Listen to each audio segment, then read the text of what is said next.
Question number 39 जो है discuss करने जा रहे हैं यहाँ पे। क्वेश्चन में दिया है आपको कि स्फेरिकल बॉल है जिसका मास m है, रेडियस r है। It rolls without slipping on a rough concave surface of a large radius capital R. It makes small oscillations about the lowest point. Find the time period. Find the time period. तो सवाल के मुताबिक हमारे पास एक concave surface है और इस concave surface का जो रेडियस है वो कैपिटल R के बराबर है, कैपिटल R। और यहां पर एक स्मॉल r रेडियस का एक स्फीयर जो है, स्मॉल r रेडियस का स्फीयर जिसका मास m है, वो ऑसिलेट करता है, स्मॉल ऑसिलेशंस करता है। यानी कि ये यहां चला गया, उसके बाद यहां चला गया और इस तरीके से ये ऑसिलेट करता है और रोल भी करता है साथ में। यहां पे इंपॉर्टेंट बात ये है कि स्फेरिकल बॉल है यानी सॉलिड स्फीयर है। इट रोल्स विदाउट स्लिपिंग, यानी कि प्योर रोलिंग यहां पर हो रही है। हमें टाइम पीरियड ऑफ ऑसिलेशन निकालना है और इस क्वेश्चन को करने के हमारे पास दो तरीके हैं। एक हमारा एनर्जी मेथड होने वाला है, दूसरा हमारा फोर्स या टॉर्क मेथड जो है वो होने वाला है। तो यहाँ पे मैं पहला मेथड इस्तेमाल करूंगा, मेथड नंबर 1, और इस मेथड नंबर 1 में हमारे पास एनर्जी मेथड यहाँ पे इस्तेमाल करेंगे।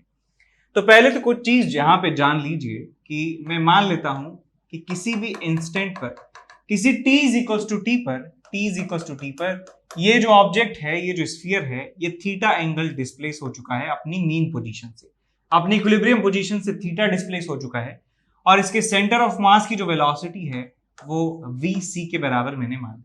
सेंटर ऑफ मास की वेलोसिटी vc के बराबर है और इसका जो एंगुलर स्पीड है वो मैं मान लेता हूं ओमेगा नॉट के बराबर है। तो यहां पे मैं लिख सकता हूं because it rolls without slipping, that means vc की जो वैल्यू है वो small r into omega naught के बराबर है, इक्वेशन नंबर 1। दूसरा, यहां पे ये जो एंगल थीटा है, इस थीटा में चेंज होने का जो रेट है डी थीटा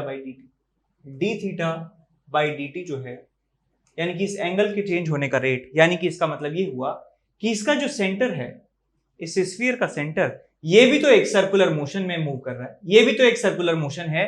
तो मैं इस पॉइंट के अबाउट, इस एक्सिस के अबाउट मैं इसके सेंटर का एंगुलर स्पीड निकाल सकता हूं और उसको मैं कह देता हूं ओमेगा 1 के बराबर। तो D theta by D T is equal to omega 1 और इस ओमेगा 1 को लिखा जा सकता है कि सेंटर का लीनियर स्पीड कितना है vc डिवाइडेड बाय डिस्टेंस कितना है सेंटर से इस सेंटर का, तो वो कितना आ जाएगा आपके पास, capital R minus small r। तो यहां पे लिख सकता हूं capital R minus small r। This is equation number 2। तो हमारे पास दो इक्वेशंस आ चुकी हैं। अब यहां एक बात देखिए क्या है कि आप जानते हैं कि सन के अबाउट अर्थ कैसे रोटेट करती है। अर्थ अपने खुद के एक्सिस के अबाउट रोटेट करती है और अपने एक्सिस के अबाउट घूमते घूमते सन से पास होने वाले एक्सिस के अबाउट भी घूमती है। तो इस तरीके से वो चक्कर कंप्लीट करती है। कुछ वैसी सिचुएशन यहाँ पे है कि ये जो है बॉल ऐसे भी घूम रही है, ऐसे घूम रही है और ये इसके अबाउट ऐसे भी घूम रही है। तो दो तरह से रोटेशन यहाँ पे हो रहा है, इसलिए यहाँ पे दो ओमेगा की जरूरत है। यहाँ पे हमने ले ली है, दो ओमेगा ले लिए हैं, एक ओमेगा नॉट है, ओमेगा 1 है। अब इन दोनों में रिलेशन भी निकाल लेते हैं कि vc की वैल्यू r ओमेगा नॉट यहाँ रख दीजिए तो आपको मिल जाएगा omega 1 is equal to r into omega naught divided by r minus small r। तो आपको यहां से मिल जाएगा omega naught is equal to r, ये आ जाएगा capital R minus small r into omega 1 divided by small r। तो ये वैल्यू जो है आप यहाँ पे रख सकते हैं। इस इंस्टेंट पे मैं इसकी टोटल एनर्जी लिखने वाला हूँ। टोटल एनर्जी का मतलब kinetic energy plus potential energy, और वो एनर्जी जो है कांस्टेंट रहने वाली है बिकॉज ये सिंपल हार्मोनिक मोशन है। उस एनर्जी को डिफरेंशिएट करेंगे और टाइम पीरियड की वैल्यू पाएंगे। तो मैं इसकी एनर्जी लिख देता हूं, टोटल मैकेनिकल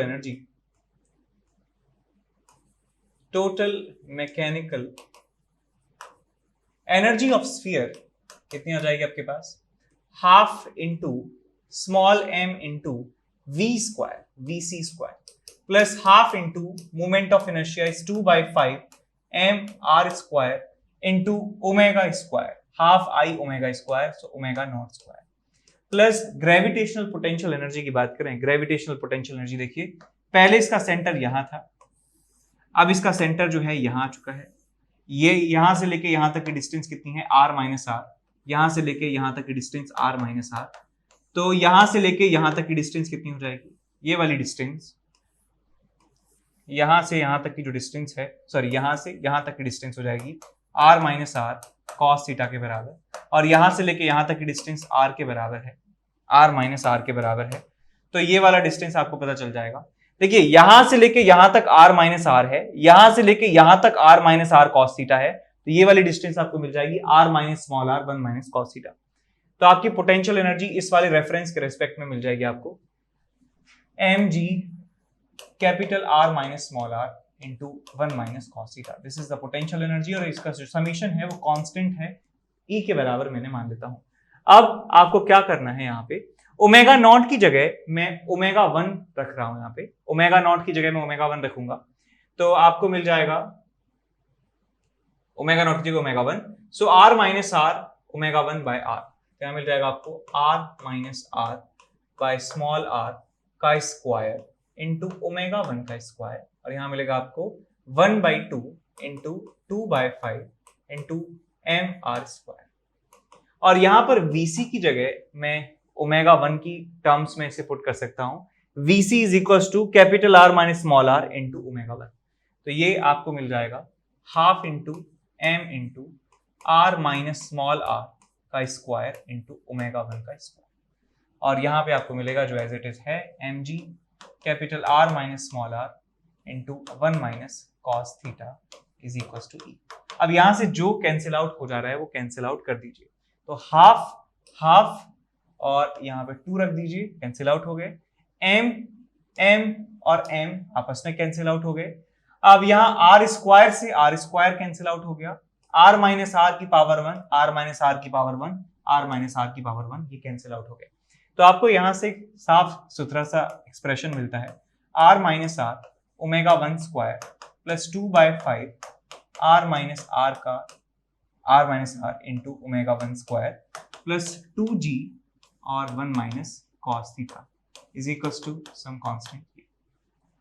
इन दोनों टर्म्स को आप ऐड कर देंगे तो 1 प्लस 2 बाय 5 कितना आ जाएगा आपके पास, 7 bye 5, so it's 7 bye 5 capital R minus small r omega 1 square plus 2g 1 minus cos theta is equal to E। इसको डिफरेंशिएट करेंगे दोनों तरफ तो आपको मिलेगा 7 bye 5 capital R minus small r, और ये मिलेगा 2 omega 1 d omega 1 by dt plus 2g 1 minus cos theta को डिफरेंशिएट करेंगे तो 1 का डिफरेंशिएशन 0, कॉस थीटा का माइनस साइन थीटा, तो मिल जाएगा plus sine theta into D theta by dt is equal to 0।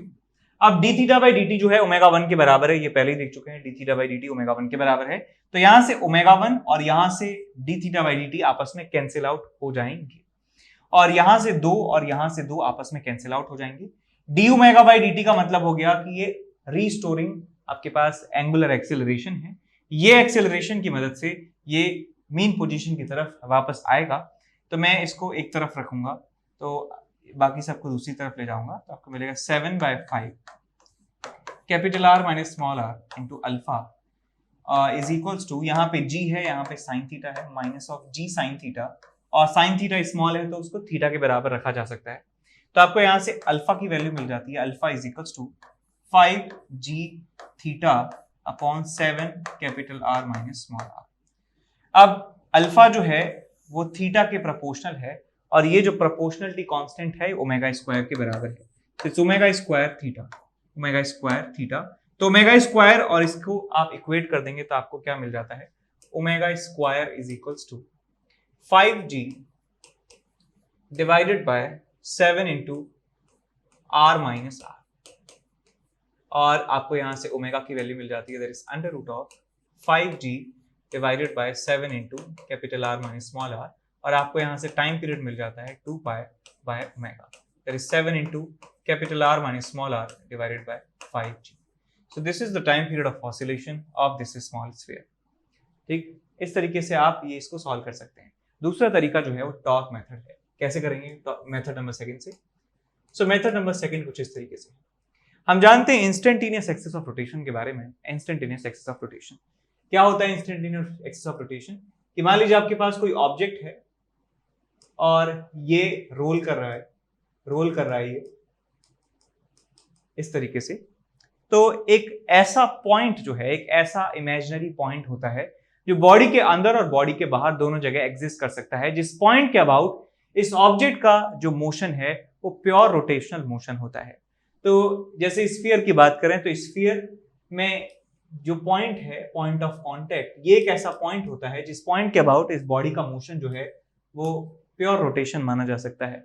तो मैं इस रोलिंग को इक्विवेलेंट मान सकता हूं इस रोटेशनल मोशन के, और यहाँ एनर्जी और यहाँ एनर्जी, दोनों एनर्जी जो है बराबर होती है। यहाँ जितनी एनर्जी वहां भी उतनी एनर्जी होती है। यहाँ पे रोलिंग मोशन होता है, यहाँ पे प्योर रोटेशनल मोशन होता है। जितना ओमेगा यहाँ है उतना ही ओमेगा यहाँ है, जितना अल्फा यहाँ है उतना ही अल्फा इस एक्सिस के अबाउट भी होता है। तो ये मैं यहाँ पे इंप्लीमेंट करने वाला हूं कि हमारे पास ये जो बॉल है,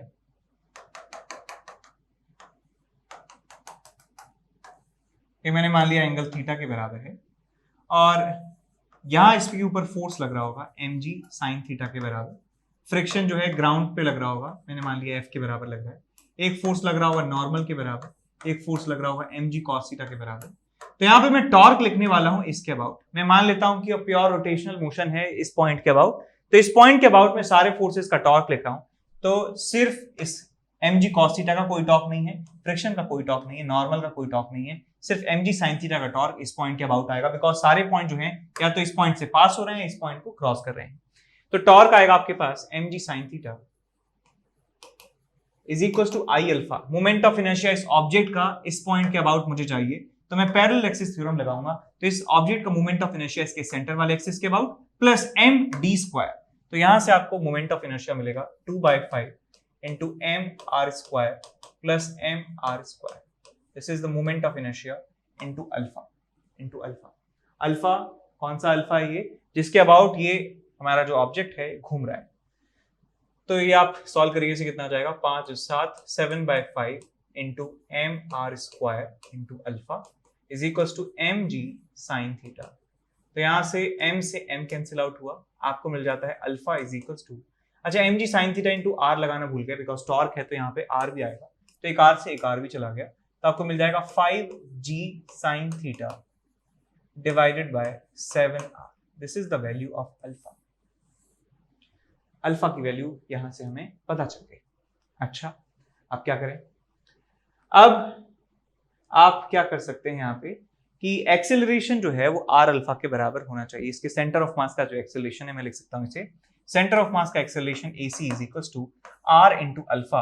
आर इंटू अल्फा, अल्फा कितना है 5g sin theta divided bye 7r। तो आपको मिल जाएगा सेंटर ऑफ मास का acceleration is 5g sin theta divided by 7। अब ये जो सेंटर ऑफ मास का एक्सेलरेशन मुझे मिल गया, तो मैं यहाँ पे कह सकता हूँ कि इसका जो सेंटर है ये सर्कल में घूम रहा है अबाउट दिस पॉइंट, यानी कि प्योर रोटेशनल मोशन है इस पॉइंट का, सेंटर का, इस वाले एक्सिस के अबाउट। तो मैं यहाँ पे एक और अल्फा निकाल सकता हूँ, अल्फा डैश इसे कह सकता हूँ कि इस वाले एक्सिस के अबाउट इसका जो एंगुलर एक्सेलरेशन है अल्फा डैश कितना हो जाएगा आपके पास, alpha dash is equals to acceleration about centre of mass divided by centres के बीच का distance, that is r minus r। तो यहां से अल्फा डैश की वैल्यू आपको मिल जाती है कितनी, 5g sin theta divided by 7 into capital R minus r। अब ये देख सकते हैं कि यदि एंगल बहुत छोटा है तो साइन थीटा को थीटा लिख सकता हूं, तो आपको यहां से मिल जाएगा that alpha dash is equals to 5g theta divided by 7 into capital R minus small r। अब ये जो क्वांटिटी है ये ओमेगा स्क्वायर के बराबर है, तो ओमेगा आपको मिल जाता है under root of 5g divided by 7 into R minus r। तो आपको यहाँ से टाइम पीरियड मिल जाएगा 2 पाई बाय ओमेगा के बराबर, आपको मिल जाएगा 2 pi into under root of 7 into capital R minus small r divided by 5g। तो ये आपको आंसर मिल जाएगा मेथड नंबर सेकंड से, और यही आंसर हमें मिला था 7r minus r upon 5g 2 पाई साथ में, यही आंसर हमें फर्स्ट वाले मेथड से मिला था। इसका मतलब दोनों मेथड हमने सही किए हैं। ठीक, तो कमेंट में लिख के बताइए कि कौन सा मेथड आपको अच्छा लगा। ठीक है, अब इसके बाद चलते हैं अगले सवाल की तरफ। क्वेश्चन नंबर 50 जो है डिस्कस करने जा रहे हैं, जिसमें क्वेश्चन में दिया है कि यूनिफॉर्म डिस्क है जिसका रेडियस r है, to be suspended through a small hole made in the disc, find the minimum possible time period of the disc for small oscillations and what should be the distance of the hole from the centre for it to have minimum time period. तो हम चाहते हैं कि हम एक ऐसे point पे जाके सस्पेंड करें एक थ्रेड को जिससे हमें मिनिमम टाइम पीरियड प्राप्त हो। तो हमें तो मिनिमम टाइम पीरियड की वैल्यू निकालनी है और कितनी डिस्टेंस पे उसको हुक करें जो आपका थ्रेड है, जिससे हमें मिनिमम टाइम पीरियड प्राप्त हो सके। तो हमारे पास एक डिस्क है और डिस्क का ये सेंटर है, और सेंटर से मैंने मान लिया कि इस x दूरी पर सेंटर से x डिस्टेंस पर मैंने पॉइंट ऑफ सस्पेंशन इसको मैंने बना दिया है और यहां से इसको जो है ऑसिलेट करा रहे हैं। हम जानते हैं कि एक फिजिकल पेंडुलम इसको कहा जाता है जिसमें एक रिजिड बॉडी अंत में अटैच होती है और इस फिजिकल पेंडुलम के केस में जो टाइम पीरियड का फॉर्मूला होता है वो 2 pi under root of I divided by mgd या mgx कह सकते हैं। I का मतलब है कि मोमेंट ऑफ इनर्शिया जिस पॉइंट के अबाउट इसे रोटेट किया जा रहा है और यहाँ पे mgd का मतलब है, यहाँ पे x का मतलब है कि this is the distance of centre of mass from point of suspension. तो इसका सेंटर ऑफ मास डिस्क का यहाँ पर है, पॉइंट ऑफ सस्पेंशन यहाँ पे है, दोनों के बीच का जो परपेंडिकुलर डिस्टेंस होता है x वो यहाँ पे लिखा जाता है। तो मैं इसका मोमेंट ऑफ इनर्शिया लिख सकता हूँ बड़े आराम से कि इसका टाइम पीरियड मिल जाएगा आपको 2 pi under root of mr square by 2 plus m into x square. एक पैरेलल एक्सिस थ्योरम यहाँ पे इस्तेमाल मैंने कर दी, पैरेलल एक्सिस थ्योरम लगा दिया मैंने यहाँ पे, डिवाइडेड बाय mgx, ये आपको मिल गया mgx। ठीक है, अब इस टाइम पीरियड को हमें मिनिमाइज करना है, टाइम पीरियड को मिनिमाइज करना है मतलब ये जो टर्म यहाँ पे लिखी हुई है इसको मिनिमाइज करना है। तो ये जो अंदर का एक्सप्रेशन है मैं इसके लिए बात कर रहा हूं, तो मैं इस एक्सप्रेशन को कह देता हूं z is equal to some mr square by 2 plus mx square divided by mgx और इसको डिफरेंशिएट कर देंगे dz बाई dx और इसको 0 के बराबर पुट करना है। तो इसको डिफरेंशिएट करेंगे 0 plus 2 times m into x और नीचे वाला जो टर्म है वो आ जाएगा मल्टीप्लाई में mgx माइनस ऊपर वाला term as it is mr square by 2 plus mx square into नीचे वाले का डिफरेंशिएशन mgx का डिफरेंशिएशन mg और इज इक्वल्स टू 0 आप इसे कर देंगे, 0 इसे आप कर देंगे तो यहां से आप mg से mg हटा सकते हैं, mg से mg कैंसिल आउट हो गया और इस x को यहाँ पे मल्टीप्लाई करेंगे तो आपको मिलेगा 2mx का स्क्वायर और माइनस में आपको मिलेगा mr स्क्वायर बाई 2 और यहाँ मिलेगा आपको minus of mx square is equal to 0। अब इसे क्या कीजिए, mx स्क्वायर यहाँ पे 2mx स्क्वायर आपको मिलेगा m इंटू एक्स स्क्वायर और इधर हो जाएगा mr स्क्वायर बाई 2। तो m से m कैंसिल आउट हो गया, आपको मिल जाती है x की वैल्यू r बाय रूट 2 के बराबर। तो r बाय रूट 2 पे यदि आप पॉइंट ऑफ सस्पेंशन बनाते हैं सेंटर से तो आपको मिनिमम टाइम पीरियड मिलता है। तो ये डिस्टेंस हमें पता चल गई। अब हमें मिनिमम टाइम पीरियड निकालना है तो x की वैल्यू r बाय रूट 2 इस फॉर्मूले में आपको रखना होगा। तो आप यहाँ पे देखिए टाइम पीरियड आपको मिलेगा t is equals to 2 pi under root of mr square by 2 plus m into x square r by root 2 का square divided by mg into r by root 2। तो कितना हो जाएगा आपके पास ये mr square by 2 plus mr square by 2 divided by mg r by root 2 का under root बाद में है 2 pi is equals to time period. तो टाइम पीरियड आपको मिल जाता है 2 पाई, ये आ जाएगा आपके पास mr square divided bye mgr और यहाँ पे आ जाएगा रूट 2 का अंडर रूट, m से m गया, r से r गया, आपको मिल जाएगा r root 2 divided by g का अंडर रूट और यहाँ मिल जाएगा आपको 2 pi. This is the value of minimum time period. ठीक, कर लेंगे, आगे चलते हैं इसके बाद नेक्स्ट क्वेश्चन की तरफ। नेक्स्ट क्वेश्चन है कुछ इस तरीके से कि एक यूनिफॉर्म डिस्क है और जिसका मास m है, रेडियस r है, सस्पेंड किया है वायर से attach to its centre. if the time period of the torsional oscillation be t, what is the torsional constant of the wire? तो torsional जो oscillation होता है, torsional pendulum होता है, उसके बारे में आप जानते हैं और torsional pendulum के केस में जो टाइम पीरियड होता है वो होता है 2 pi under root of I by c। c का मतलब होता है torsional constant होता है, I is moment of inertia और 2 पाई को सब जानते हैं। तो क्वेश्चन में डिस्क के बारे में दिया है तो यहाँ लिख सकता हूँ it's 2 pi under root of mr square by 2 into C और ये t के बराबर है, दोनों तरफ स्क्वायर करेंगे तो आपको मिलेगा t square is equal to 4 pi square mr square divided by 2c। तो यहाँ से टॉर्शनल कांस्टेंट की वैल्यू आपको मिल जाती है, टॉर्शनल कांस्टेंट c की वैल्यू आपको मिल जाएगी 2 pi square into mr square by t square. This is the value of torsional constant. अब इसके बाद चलते हैं अगले सवाल की तरफ, दैट इज क्वेश्चन नंबर 57। इसमें दिया है कि particle is subjected to 2 simple harmonic motion. Particle को 2 SHMs के साथ एक साथ जो है एक्सपोज कर दिया जाता है, x1 एक SHM दिया है x1 के थ्रू, एक SHM दिया है x2 के थ्रू समझाया गया है। Where x is in the centimeter and t is in the second. Find the displacement of the particle at this instant and at this instant. तो प्रिंसिपल ऑफ सुपरपोजिशन एक आपके पास एक प्रिंसिपल होता है जो कहता है यदि पार्टिकल को दो SHM एक साथ करवाए जाएं तो पार्टिकल का जो रिजल्टेंट डिस्प्लेसमेंट होता है, पार्टिकल का जो रिजल्टेंट मोशन होता है, वो इन दोनों SHM का समीशन होता है। यदि मैं टोटल मोशन देखना चाहता हूं कि रिजल्टेंट मोशन होगा क्या, रिजल्टेंट डिस्प्लेसमेंट यदि देखना चाहता हूं, तो इन SHMs के द्वारा होने वाले इंडिविजुअल डिस्प्लेसमेंट्स का समीशन मैं कर सकता हूं। सो x resultant is nothing but x1 plus x2, ये कहता है प्रिंसिपल ऑफ सुपरपोजिशन। तो यदि मुझे किसी भी टाइम इंस्टेंट पे निकालना है कि उसका डिस्प्लेसमेंट कितना है, तो मैं इन दोनों डिस्प्लेसमेंट को क्या कर दूंगा, ऐड कर दूंगा। सो x1 की वैल्यू आपको दे रखी है 2 times sign of 100 pi t और x2 की वैल्यू दे रखी है आपको 2 sine 120 pi t plus pi by 3। अब यहां पे आपको देखिए निकालना है कितने टाइम पर, आपको t इज इक्वल टू 0.0125 पे निकालना है, तो आपको ये मिलेगा 2 times sign of 100 into pi into 0.0125 और यहां मिलेगा आपको 2 को कॉमन ले लीजिए, plus sign of 120 into pi into 0.0125 plus pi by 3। अब इसको सॉल्व करिए, कितना आएगा, 100 से मल्टीप्लाई करेंगे इसको तो ये 0.125 आ जाता है। 100 करेंगे तो 1.25 आ जाएगा। 1.25 का मतलब है 5/4।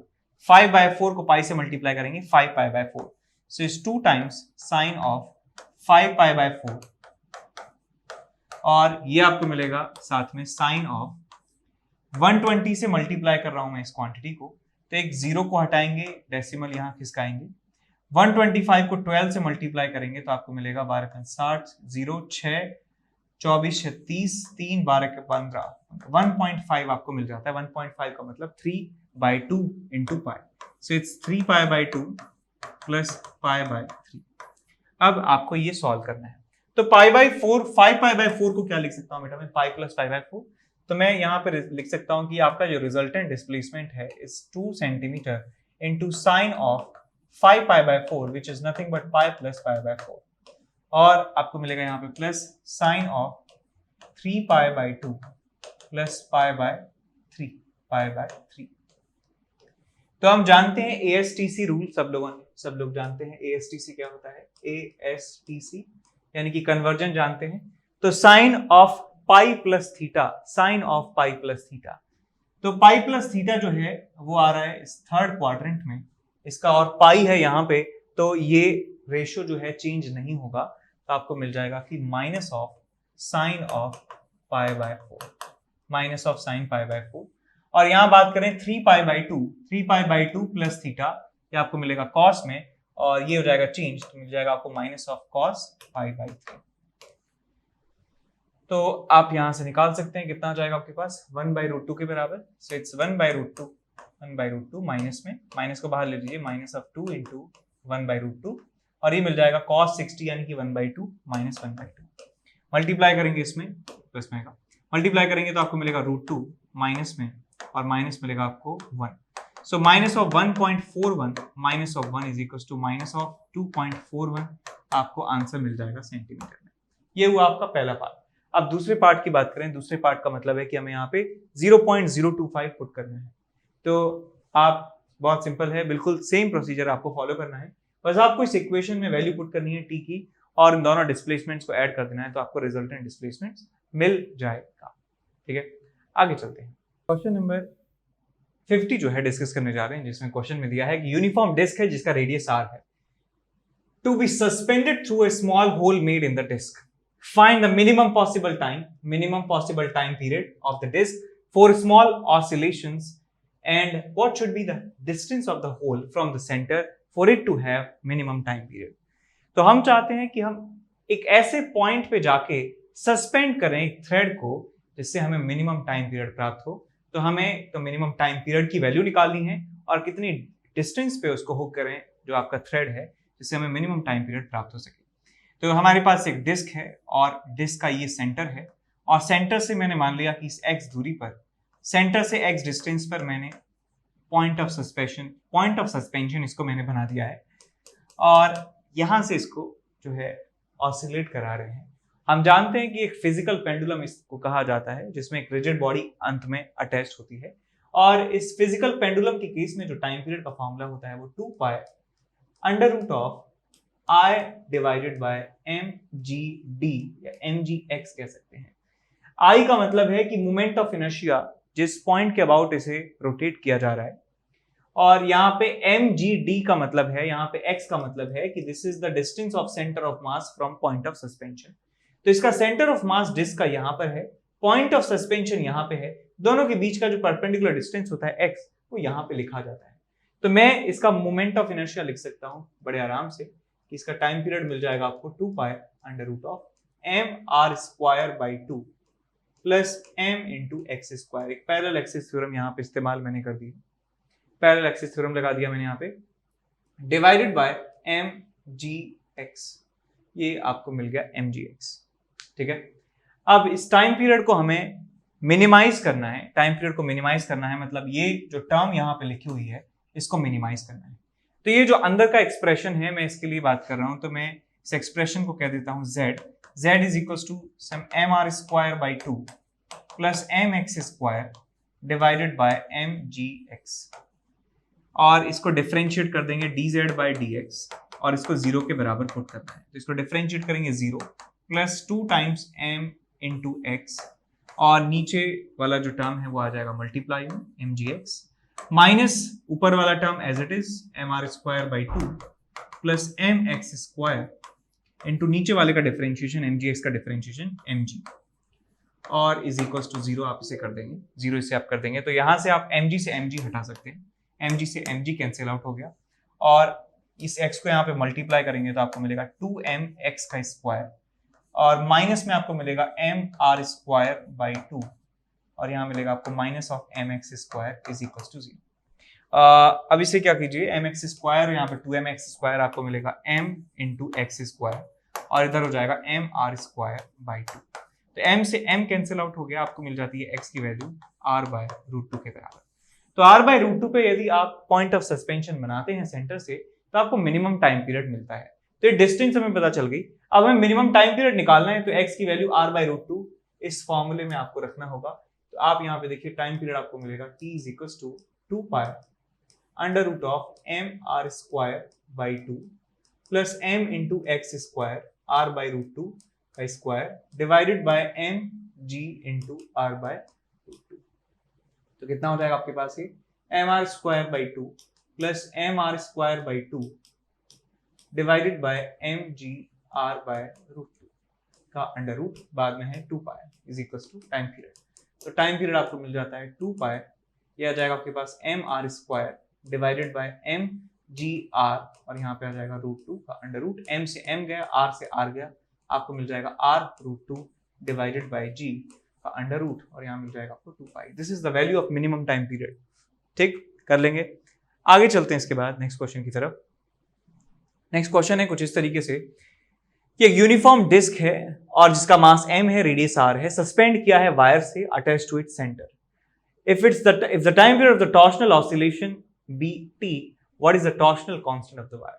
तो torsional जो oscillation होता है, torsional pendulum होता है, उसके बारे में आप जानते हैं और torsional pendulum के केस में जो टाइम पीरियड होता है वो होता है 2 pi under root of I by c। c का मतलब होता है torsional constant होता है, I is moment of inertia और 2 पाई को सब जानते हैं। तो क्वेश्चन में डिस्क के बारे में दिया है तो यहाँ लिख सकता हूँ it's 2 pi under root of mr square by 2 into C और ये t के बराबर है, दोनों तरफ स्क्वायर करेंगे तो आपको मिलेगा t square is equal to 4 pi square mr square divided by 2c। तो यहाँ से टॉर्शनल कांस्टेंट की वैल्यू आपको मिल जाती है, टॉर्शनल कांस्टेंट c की वैल्यू आपको मिल जाएगी 2 pi square into mr square by t square. This is the value of torsional constant. अब इसके बाद चलते हैं अगले सवाल की तरफ, दैट इज क्वेश्चन नंबर 57। इसमें दिया है कि particle is subjected to 2 simple harmonic motion. Particle को 2 SHMs के साथ एक साथ जो है एक्सपोज कर दिया जाता है। x1 एक SHM दिया है x1 के थ्रू, एक SHM दिया है x2 के थ्रू समझाया गया है। Whereas this x is in the centimeter and t is in the second. Find the displacement of the particle at this instant and at this instant. तो principle of superposition एक आपके पास एक principal होता है जो कहता है यदि पार्टिकल को दो SHM एक साथ करवाए जाएं तो पार्टिकल का जो रिजल्टेंट डिस्प्लेसमेंट होता है, पार्टिकल का जो रिजल्टेंट मोशन होता है, वो इन दोनों SHM का समीशन होता है। यदि मैं टोटल मोशन देखना चाहता हूं कि रिजल्टेंट मोशन होगा क्या, रिजल्टेंट डिस्प्लेसमेंट यदि देखना चाहता हूं, तो इन SHMs के द्वारा होने वाले इंडिविजुअल डिस्प्लेसमेंट्स का समीशन में कर सकता हूं। सो x resultant is nothing but x1 plus x2। ये कहता है प्रिंसिपल ऑफ सुपरपोजिशन। तो यदि मुझे किसी भी टाइम इंस्टेंट पे निकालना है कि उसका डिस्प्लेसमेंट कितना है, तो मैं इन दोनों डिस्प्लेसमेंट को क्या कर दूंगा, ऐड कर दूंगा। सो x1 की वैल्यू आपको दे रखी है 2 times sign of 100 pi t और x2 की वैल्यू दे रखी है आपको 2 sine 120 pi t plus pi by 3। अब यहां पे आपको देखिए निकालना है कितने टाइम पर, आपको t इज इक्वल टू 0.0125 पे निकालना है, तो आपको ये मिलेगा 2 times sign of 100 into pi into 0.0125 और यहां मिलेगा आपको 2 को कॉमन ले लीजिए, plus sign of 120 into pi into 0.0125 plus pi by 3। अब इसको सॉल्व करिए, कितना आएगा, 100 से मल्टीप्लाई करेंगे इसको तो ये 0.125 आ जाता है। 100 करेंगे तो 1.25 आ जाएगा। 1.25 का मतलब है 5/4। 5/4 को पाई से मल्टीप्लाई करेंगे 5 pi by 4। So is 2 times sign of 5 pi by 4 और ये आपको मिलेगा साथ में साइन ऑफ 120 से मल्टीप्लाई कर रहा हूं मैं इस क्वांटिटी को, तो एक 0 को हटाएंगे, डेसिमल यहां खिसकाएंगे। 125 को 12 से मल्टीप्लाई करेंगे तो आपको मिलेगा 12×60 0 6 24 36 3 12 के 15 1.5 आपको मिल जाता है। 1.5 का मतलब 3/2 into pi, so it's 3 pi by 2 plus pi by 3। अब आपको ये सॉल्व करना है, तो पाई बाई 4 5 पाई बाई 4 को क्या लिख सकता हूं बेटा मैं, 5 प्लस पाई बाई 4। तो मैं यहाँ पे लिख सकता हूं कि आपका जो रिजल्टेंट डिस्प्लेसमेंट है इस 2 centimetre into sine of 5 pi by 4 which is nothing but pi plus pi by 4 और आपको मिलेगा यहाँ पे plus sign of 3 pi by 2 plus pi by 3 pi by 3। तो हम जानते हैं ASTC रूल, सब लोग जानते हैं ASTC क्या होता है। ASTC यानी कि कन्वर्जन जानते हैं। तो sine of pi plus theta, sine of pi plus theta, तो पाई प्लस थीटा जो है वो आ रहा है इस थर्ड क्वाड्रेंट में, इसका और पाई है यहाँ पे, तो ये रेशियो जो है चेंज नहीं होगा। तो आपको मिल जाएगा कि minus of sine of pi by 4, minus of sine pi by 4। और यहाँ बात करें 3 पाई बाई 2 प्लस थीटा, ये आपको मिलेगा कॉस में और ये हो जाएगा चेंज, तो मिल जाएगा आपको minus of cos pi by 3। तो आप यहां से निकाल सकते हैं कितना आ जाएगा आपके पास 1/√2 के बराबर। सो इट्स 1/√2 माइनस में, माइनस को बाहर ले लीजिए, माइनस ऑफ 2 इंटू 1/√2 और ये मिल जाएगा cos 60 यानी कि 1/2 माइनस 1/2। मल्टीप्लाई करेंगे इसमें प्लस में आएगा, मल्टीप्लाई करेंगे तो आपको मिलेगा √2 माइनस में और माइनस मिलेगा आपको 1। So minus of 1.41 minus of 1 is equal to minus of 2.41, आपको आंसर मिल जाएगा सेंटीमीटर में। ये हुआ आपका पहला पार्ट। अब दूसरे पार्ट की बात करें, दूसरे पार्ट का मतलब है कि हमें यहाँ पे 0.025 पुट करना है।